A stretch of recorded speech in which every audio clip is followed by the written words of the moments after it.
Hello and welcome everybody, I'm Beleaguered and this is Crusader Kings 2, and today we are going to jump right into the Monarchs journey. We've already done the first one on stream. You can check the stream. There's an archive of it, so a video on demand. And we're going to do the new Monarchs journey that came out I think like 3 days ago. King Llywelyn II the Great. He is a Welsh ruler who has an interesting history attached to him. If you don't know anything about him, then I'm going to give you a short introduction, but I would encourage you to read up on him, at the very least on Wikipedia. As you can see, we have plenty of goals. We want to hold certain areas in the world. We want to have as many of our vassals be dukes and related to us. And we want our direct children that are, the children to Llywelyn himself, we want them to be married to the English. That is an interesting predicament, because usually you just kind of know those stories where the Welsh and the Scottish try to resist the English hegemony, but there's a bit of a, twist in there with the history when it comes to Llywelyn, and I'm probably mispronouncing that name just for the record. I'm just pronouncing it as Red, which is probably not correct. He was somebody that got so involved in English politics that he even supported the Lords that put the Magna Carta on the English king in 1215. He was a long ruler. He, manifested his power both in Wales and in England and was tightly connected to the English kings. For example, right now Richard the Lionheart is in power in England, and he designated that his nephew would be the king of England after his death, Duke Arthur.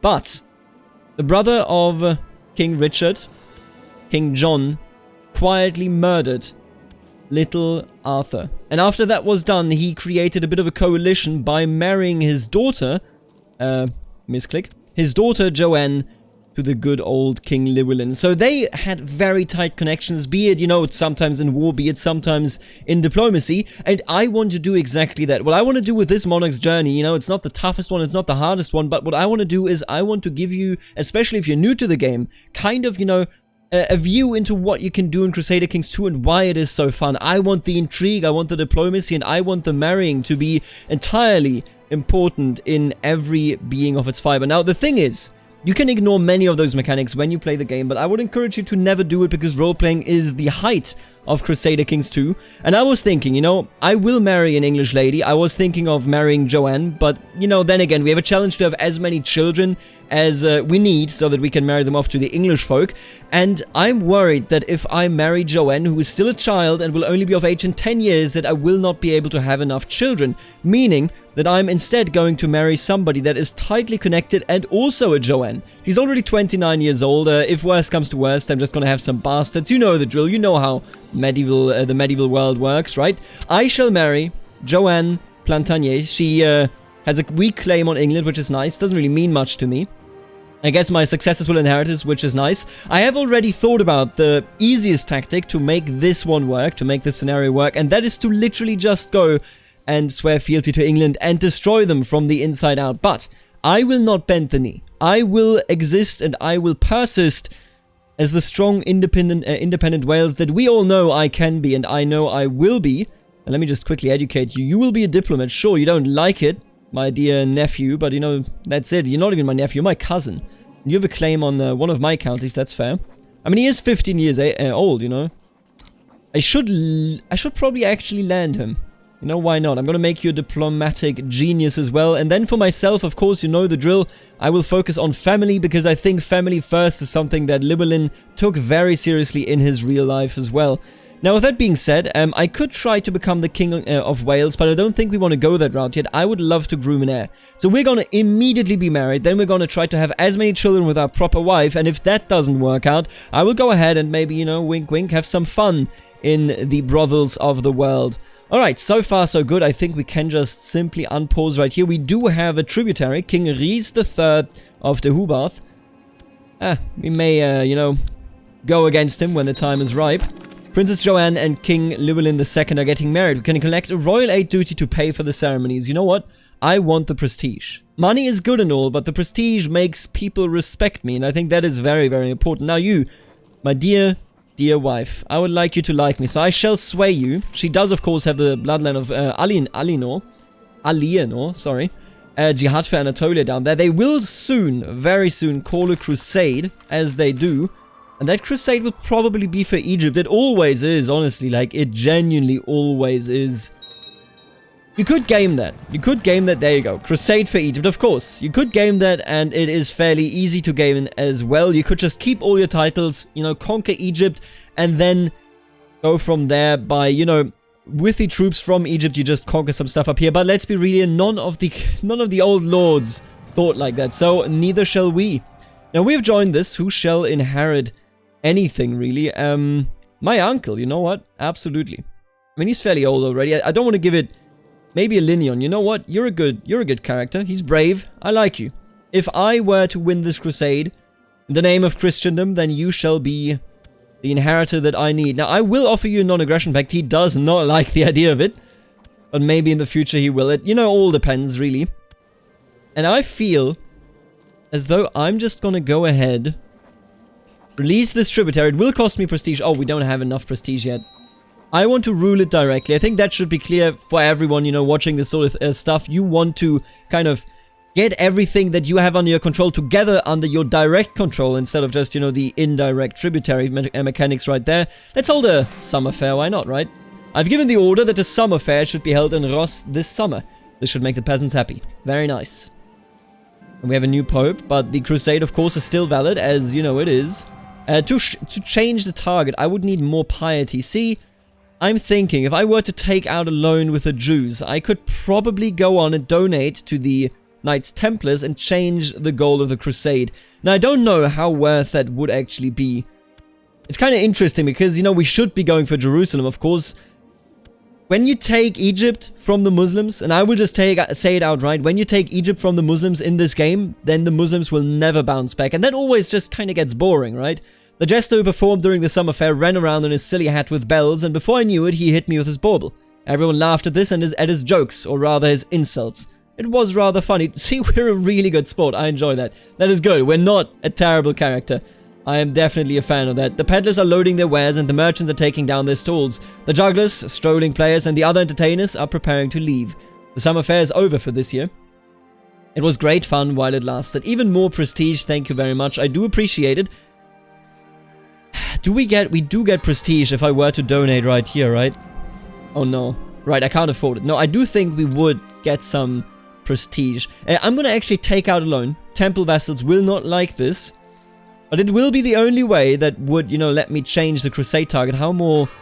478 days. I will be able to do it. And you know what? I'm going to do it. I don't want Egypt. It's just one of those things that would make it way too easy for the Christians. And maybe, you know, I'm kind of counting on a bounce back from the Almohads here in Iberia to threaten England, you know, if they come through. But while that is still very unlikely, I think it is a good idea to go ahead and become a good Christian that says, you know what? We should free the holy city, Jerusalem, first. Let's donate to the Templars. There you go. And now we just need to wait for a couple of months, and then we will be in a piety position where I can actually change the target of this crusade. Perhaps at this time I ask Princess Joanne to spend some time with me. It is probably the fastest way for me to gain your trust. Absolutely, she's my wife. We need to get to know each other. You know, these marriages were created not under the pretense of love, but just to keep realms stable and together. And so I shall ask her. Joanne was happy to oblige me. Now that I have some time to spend with her, I'm confident that I can convince her of how alike we are and that she stands only to gain from our friendship. We can finally talk in private. Spend a few days with Princess Joanne trying to convince your guest of your good intention. It was nice finally being with Joanne for a while. Even though she's my target of diplomatic efforts, my duties as king often prevent me from spending enough time with my own family. I'm really glad I could spend some time with you. That's really nice. I was glad to host you, or I fulfilled all my obligations as a host. What the hell does that even mean? It's just like, I'm a robot, and I have hosted you. I hope that you appreciate that I did everything right. No, we're going to, of course, say thank you that we got the chance to actually spend some time. Oh, look at that. She actually did have a son already. I mean, so do we. Actually, do we have a son? No, we don't. Oh, no. Well, you know what? Fair enough. There's nothing wrong with that.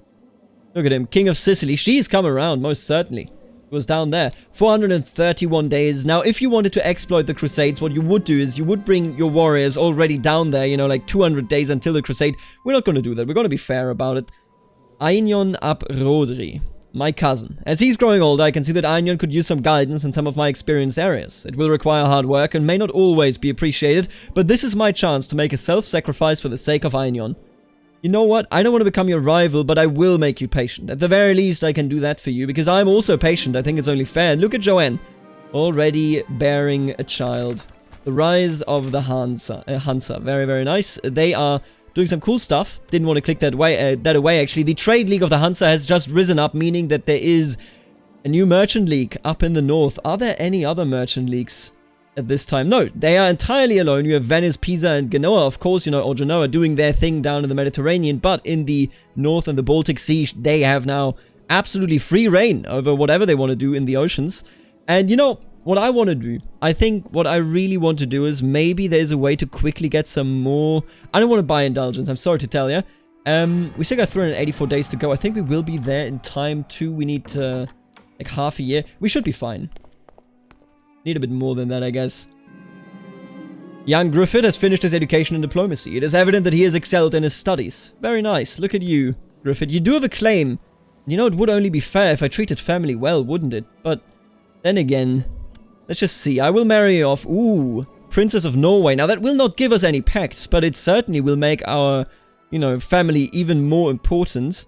I think that's a good match here. The Princess of Norway shall marry Griffith ap Rodri. And I can also make him just, or at least try to make him just. Let's try that. Oh, diligent would be nice. You know what? You're gonna get diligent. You're gonna be a hard worker. I like you, Griffith. I should try to stop these tendencies. Yes, make him patient, please. There you go. What a virtuous young man. What a virtuous young man indeed. I do appreciate him being the man that he is today. It is good tradition to have some gossips around a pregnant woman in order to keep her calm and distracted from the tribulations of this delicate time in her life. As Joanne's husband, it is my duty to provide her with the support she needs. Now again, the exploit way of playing this would be to just say, hey, let's just, have intercourse with as many random women as I can to have all the children that I need for the achievement. But you know what? Joanne is a great wife, I would even say. She needs familiar faces around her. I will bring in some of her friends and family members. Family is the most important thing, haven't you heard? Now, what do we do here?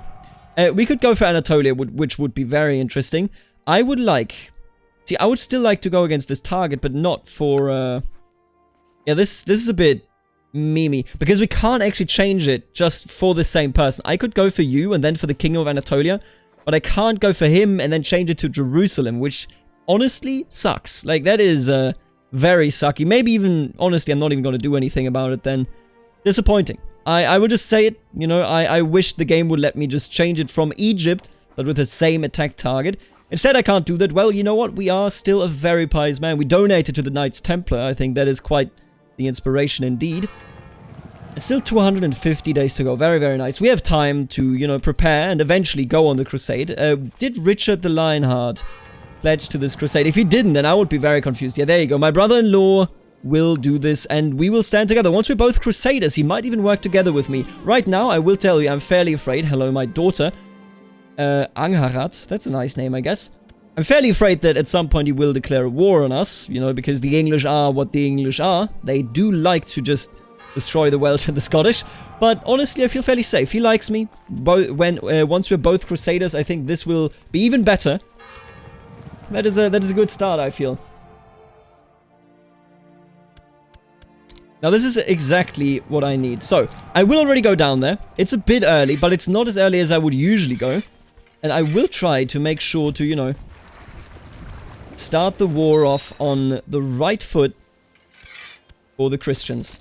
It will be difficult because the Ayyubids have many more troops than we do. I'm slowly but surely winning over the woman's friendship. Joanne, let's be friends in marriage, if not even more eventually. Oh, and I'm terrible at warfare, but you know what? I'm a good Christian. I'm a just Christian, very virtuous. I shall lead this army, no doubt about it. Here we go. Get on the boats and let's go down there. Let's do Egypt, if Egypt must be it. Now, I don't know what we would do if they would, change the crusade target for, let's say, the Byzantine Empire, but I don't think they will. I think we're just going for Egypt here, and indeed we are. In a grand announcement, the Pope declares another crusade for Egypt. It was once a part of the core Christian lands, and lords from all across the world gathered to fight for it in a great war once more. The Ayyubid lands have long been under the tyrannic rule of the Mohammedan infidel Sultan al-Aziz Uthman of the Ayyubid Sultanate. But with the upcoming Christian onslaught, it is only a matter of time before he will fall. God will grant remission of sin to everyone partaking in the righteous war. Would you look at that? Now, I didn't change the crusade target again. I would have loved to have it go for, there we are. For Jerusalem instead, but you can't have everything. The game mechanics just won't allow for that. Ooh, and there you go. So he is already fighting against his rebellion, meaning that we at least know where his 16k troops are. 16k! Good God. That is an amount of troops that I do indeed fear. Young Einion has finished his education in diplomacy. It is evident that he has excelled in his studies. Very nice. Very good job. Ooh, another Princess of Norway. Why are so many Princes of Norway? Ooh, Matilda's a bit old, but, you know, marrying the English would be a good choice, even though it doesn't count towards the achievement, of course. This is just roleplay, if you will. I think I shall marry you to Margaret. Sure. I don't really see another opportunity for, you know, an area of interest, really. He's a homosexual, you know. The trait is really not worth much in CK2. There's not much flair and flavor for it. I finally stand before the destination of the Crusade. With sword in hand, I'm ready to storm the walls of At-Dingawiya. Very nice. Our armies now stand poised to take part in the Crusade for the Sultanate of Egypt. We have done it.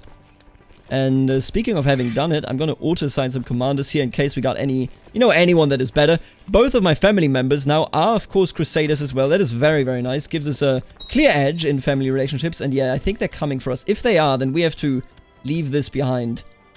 Because we cannot fend off 16,000 of them. As we travel through At-Dingawiya, we come across a festival to ancient gods still celebrated by the local populace. It reminds me of some of the harvest festivals at home. Let us take part in these festivities, or it is not befitting of a true Christian. You know what? I think that sounds about right. It isn't befitting for a true Christian. Oh, and would you look at that? The Vatican has landed here. The Pope is here, and we will probably have the honor to defend him once the Ayyubids make their way into the west. Yeah, there they come. Coming closer and closer, but they're not actually crossing over. What are they doing? I think they are going to attack me. Yeah, they're going around, and I believe that they will... Nope, they're just going even further around. What are you doing? I think he's just targeting the... What is it? Oh, nope, there he is. But we have 13k of on our side, and we also have the benefit of him crossing a major river. We should be able to win this. The first fight, and it is against 16,000 Muslims. This will be quite the topic at court when we return home, I'm certain. Here we are. The Vatican is coming to help us, though, so this will be an absolute curb stomp. There you go. We have led this victory in the name of Christianity. The way it should be. Absolutely wonderful. And now we're taking attrition, of course, because why wouldn't we? And look at that. We have, you know, at least contributed 5%. That is quite noble, although, of course, others have contributed much more, all things considered. Please take these troops away so that I don't get the attrition. Thank you. I appreciate it. Let's take it down. Let's take all of this down in the name of Christ, of course. As I pass through At-Dingawiya, I come across Duke Raoul of Normandy. He invites me to spend some time in his camp to get to know one another better, as we are allies in the Crusade for Egypt. Thank you. I will accept your offer. You know what? Absolutely. I like this man. We're both, you know, zealous. He is French, but he is under the British or under the English rule. Look at that. He still would not want a non-aggression pact. Maybe in the future, King Richard. So far, we have been good companions, haven't we? There you go. Beautiful. Crush him. After hearing about a wise man in the local area, I decide to go visit him and see what he has to offer. He starts talking about ephemeral concepts that sound like blasphemy, but I tell my men to go outside so I can hear what he has to offer. I will learn what he has to offer, blasphemy or not. You know what? I will not become a Sunni. Are you insane? I will just listen to it. I don't want to kill him, and I will not become a Sunni. That's just ridiculous. It would be positively ridiculous in many other playthroughs, but not the way that we are role-playing here, and we are already getting another child. Joanne, you are an amazing wife. I gotta tell you. See, my plan was that I don't actually have to do something as gamey as just going on and, you know, doing the, what's it called? The seduction focus and then seducing as many women as possible. I was like, maybe we can do it just playing a good old Christian ruler. And you know what? We are able to do it, and we are losing a crazy amount of money. Is this because of the boats? I probably should have dissolved those boats in that case. Levy upkeep. Nope, it's, I mean, kind of, I guess. It's tough to tell. It is likely that the boats play a big role in this. Now the question is, can I dissolve you here? No. Well, you know what? I would rather go into debt and disappoint the Pope. With my illustrious education in all affairs of state and diplomacy, I should have no trouble finding the right way to endear myself to Princess Joanne. A few well-thought-out words are all I need. Talk about the value of upholding good relations to Princess Joanne, hoping it will help you sway her. Oh, I have no time for this. No, absolutely. Talk to my wife about this. She should know about the affairs of state. It is important. My words achieved the expected result. Princess Joanne responded to my appeal for unity by telling me that she is in complete agreement with me and wishes only for us to be in good terms with each other. Wonderful. Absolutely beautiful. Keep this up, Joanne, will you? Alright, how are we doing in terms of contribution here? We're still fairly good. We're gonna have a relative that will be a duke, or at least a count, but, you know, we will have somebody there. I think that is a good thing. Let's continue sieging here. Yeah, they have no chance. Oh, and there's an uprising, apparently. What uprising is this? Tinian peasant revolt. Well, we just randomly slaughtered peasants, I guess. Doesn't really sound nice, does it? Doesn't sound nice at all. Now, we are losing mad money, but Crusades give you mad money, which is why I'm not concerned at all. My coffers are empty, but the coffers of my vassals are full. They have an obligation to their liege. You know what? I'm gonna ask you for some money. Even if you say no, that's okay. I'm on the Crusade, right? You should help me. Has paid us the money we asked him for. This is definitely what we needed. Thank you. I appreciate that a great deal. And this war is over. I have a new heir. We have a son. The Lord has given us a son with a name that I cannot pronounce. You're worth Llywelyn. Probably not how you pronounce it, but that's okay. The Bektashi Order Victorious Crusaders. The new ruler is a Frenchman, de Poitou. I wonder who put him there. Oh, it must have been Cyprus, right? Lusignan. I would guess it was one of them. All of these kingdoms now are French, which is funny. God has granted Prince Raymond II of Antioch victory in the Crusade for Egypt. Al-Aziz Uthman Ayyubid has been beaten at every turn through the war, and he has finally had to give up on his holdings in Egypt. Prince Raymond II has granted the new lands to Egypt to Manuel de Poitou. So Prince Raymond, right? None of you. Who the hell is Prince Raymond of... Oh, of Antioch, really? He did all the heavy lifting? I can't believe that. 1 second. But he's called the Crusader now, and look at you. You are the new Lord of Egypt. With the Muslims being pushed out of their old lands, there's certainly more conflicts to come. Praise God. Egypt has fallen, and just, you know, there you go. King Ainion of Fayum. He now rules this duchy in Egypt. I love it. I absolutely love it. The victories against the infidels were hard fought, but things have finally settled down, and the titles I fought for were given to Ainion Aberfraf. It will surely be difficult to be a part of the new kingdom, but I wish him luck in his future endeavors. I look back one last time as my men and I leave Fayum. I wonder what life would have been like if it had been me staying here, rather than Ainion Aberfraf. No, Gwynedd is my home. Let's go back home, boys. Let's go back home and look at the money, the prestige, and the piety that we now call our own. This is why I was not worried about losing, you know, at least a small amount there in the war. That was perfectly fine. And what we can do now is actually make it so that this man, you know, will become one of us. Now, the question is, how does the Pope feel about us? He feels actually very positively about us, because with the Pope, what you can do is you can ask for claims. And I'm thinking, I want to ask for a claim for either Albany or Lothian. I feel like Lothian would almost make more sense. It would also cut England off from doing anything about, you know, my expansion right there. So I think what we're going to do is I shall request a claim since he... Ooh. Oh my. Alright, this makes everything like considerably easier, but I think this makes quite some sense. Let's come home and then we talk about what I plan on doing here. And look at you, you had a son. Very nice. With the Princes of Norway. I do appreciate it. Who now rules over Norway? I guess the Skaka dynasty just died, eh? Oh, they just were on there for like literally one... well, I mean, for one single period. Well, that's still okay. Scotland did not serve. Wait a minute. They did serve in the Crusade, but I think they came in very late. Drowned in a barn. Why does the Pope hate the Scottish king that much? I can't tell you, but what I can tell you is, if I can have friendship with the English, I would, you know, very much appreciate it. But either way, these Scottish, they don't appear to be in good standing with, you know, our lords and our ladies. So, it is only fair, once we actually come home. Where the hell are we?